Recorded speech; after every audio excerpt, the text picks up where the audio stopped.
नमस्कार माऊली भक्तांनो, माझ्या भक्तिसागर या चॅनलवरती आपले मनापासून स्वागत आहे। गजानन महाराजांच्या कृपेने तुमच्या सर्व चांगल्या इच्छा पूर्ण हो हीच महाराजांचरणी प्रार्थना। आज आपण एका माऊली भक्ताला आलेला अनुभव ऐकणार आहोत। तो अनुभव ऐकण्यापूर्वी तुम्ही जर माझ्या चॅनलवरती नवीन असाल आणि सबस्क्राइब केलं नसेल तर सबस्क्राइब करायला विसरू नका। गण गण गणात बोते म्हणून लावा अंगारा।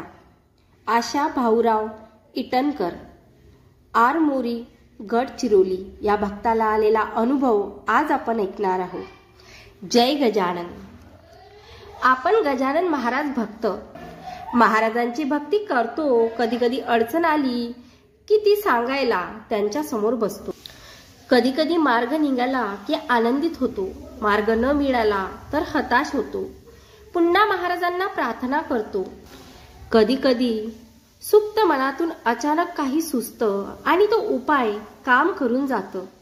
कुणी म्हणतात या वातावरणात एक सुप्त शक्ती आहे, ती तुम्हाला सहाय्य करते।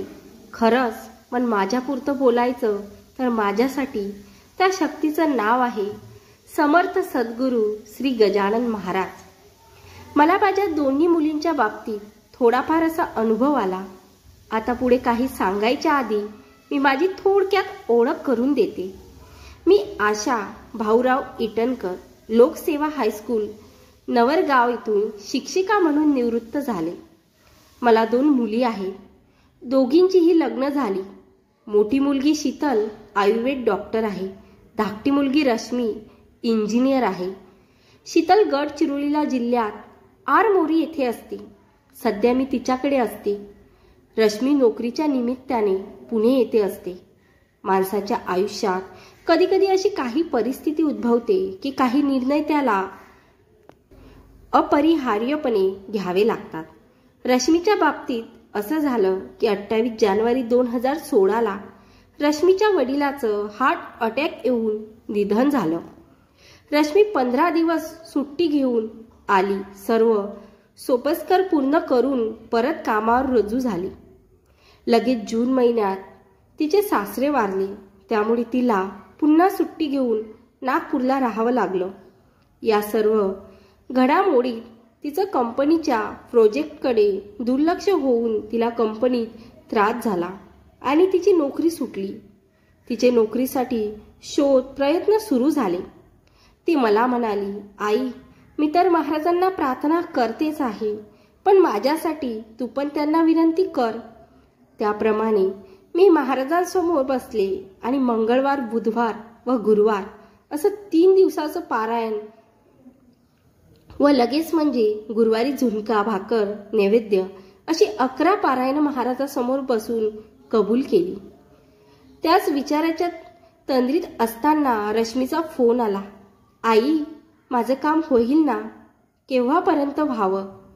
आता या प्रश्नाचं उत्तर माझ्याजवळ नव्हतं, पण तिला काहीतरी धीर देणं आवश्यक होतं। मी हातात पेन घेऊन कॅलेंडर समोर उभी झाले। त्याच तंद्रीत 11 पारायण तेव्हा पूर्ण होतात याचा विचार केला। महाराजांकडे पाहून म्हटलं, महाराज लेकीला एक तारीख सांगते आणि तिला म्हटलं 15 डिसेंबरपर्यंत तुझं काम व्हायला हरकत नाही। असं म्हणून मी 15 डिसेंबर या तारखेभोवती एक वर्तुळ केला। श्रद्धेने केलेल्या गजानन विजय ग्रंथ पारायणाची माझी संख्या पुढे सरकू लागली। एक दिवस रश्मीने फोनवर मला सांगितलं, आई 26 नोव्हेंबरला मला इंटरव्ह्यूसाठी बोलावणं आलं आहे। मी अत्य आनंदाने फोन हाती असतानाच कॅलेंडर समोर ओढलं आणि पाहिलं तर आश्चर्याचा धक्का बसला। माझ्या 11व्या पारायणातला तो दिवस होता। मग आता माझ्यासमोर प्रश्न उभा टाकला की मी महाराजांचं स्मरण करीत त्या दिवशी 15 डिसेंबर तारखेला गोल का केला? असो, रश्मीला शुभ आशीर्वाद देऊन फोन ठेवला। कंपनीत इंटरव्ह्यू पार पडला। इंटरव्ह्यू चांगला झाला। त्याच संध्याकाळी तिचा फोन आला, आई इंटरव्ह्यू छान झाला, माझी निवड झाली आणि मला 15 डिसेंबरला जॉईन व्हा असं सांगितलं आहे।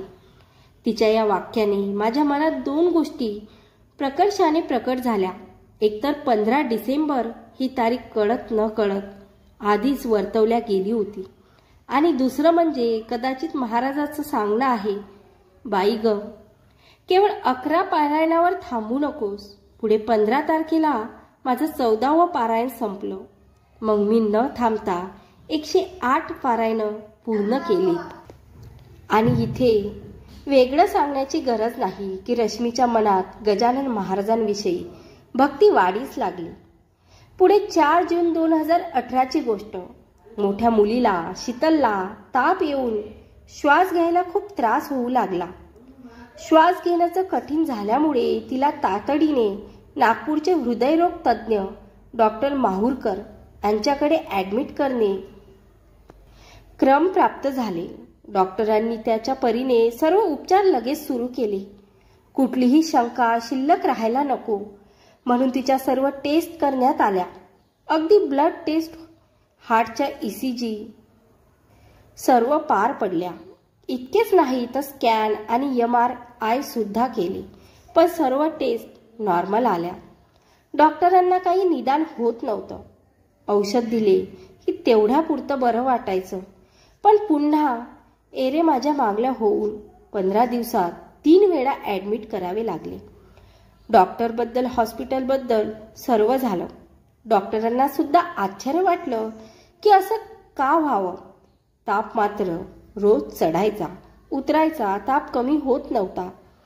तिकडे श्वासाचाही त्रास होतच होता. आम्हा सर्वांसाठी तो चिंतेचा विषय झाला. मग काय, संकटकाळी सहाय्य करीती संत अथवा देव हो. त्या काळात तशीही चिंतेमुळे स्वस्थ झोप लागत नव्हतीच. एके रात्री अस्वस्थ झोप आणि अर्धवट ग्लानी अशासारख्या अवस्थेत आतून सूचना झाली, आशाबाई, संत शिरोमणी श्री गजानन महाराजांना शरण जा. पाठोपाठ ओव्यांचं स्मरण झालं. आता वैद्य गजानन, तारो अथवा मारो. अंगारा लावा प्रतिदिवसी, तीर्थ द्यावे प्यावयासी, समर्थाच्या पायाचे. मी त्याच रात्री मनोमन महाराजांचा संकल्प केला. महाराज, उद्यापासून मी रोज अध्याय 13वा तुमच्या समोर बसून वाचणार. आमच्या घरी शेगाव संस्थानकडून महाराजांच्या प्रसादरूपी मिळालेली मूर्ती आहे. त्या मूर्तीसमोर सकाळीच मनापासून प्रार्थना करून अध्याय 13वा वाचण्यास प्रारंभ झाला. सोबतच एका ग्लासमध्ये तीर्थ म्हणून पाणी ठेवलं. त्यात शेगावून आणलेला अंगारा चिमूटभर टाकला. अध्याय वाचायला आणि नंतर गण गण गणात बोते हा एक माळ जप करायचा. तीर्थ महाराजांच्या चरणाला लावून शीतलला प्रार्थनापूर्वक प्यायला सांगायचं. असा उपाय सुरू केला. सतत 1 महिना हा क्रम चालला. हळूहळू तिचा ताप तर गेलाच आणि श्वास घेण्याचा त्रासही कमी झाला. मी लगेच महाराजांजवळ एका वर्षात शेगावला 5 वाऱ्या करण्याची इच्छा व्यक्त केली. सप्टेंबर 2018 पासून माझ्या वाऱ्या सुरूही झाल्या. योगायोगाने माझ्या पहिल्या वारीत मी शेगावला बंकट सदनात श्री गजानन अनुभव या पुस्तकाच्या प्रकाशन सोहळ्यात उपस्थित राहून एक सात्विक आनंद मिळवू शकले.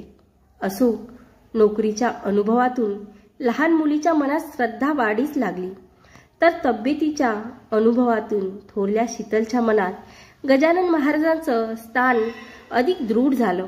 आता आम्हा तिघींसाठी व जावयांसाठीही गजानन महाराज आमच्या जीवनात एक फार मोठा आधार झाला आहे आणि एकमेकींना धीर देण्यासाठी परवलीचे शब्द झाले आहे. श्री गजानन जय गजानन, श्री गजानन जय गजानन.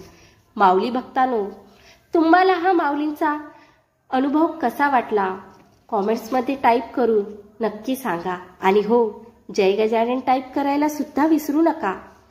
जय गजानन. गण गण गणात बोते, गण गण गणात बोते.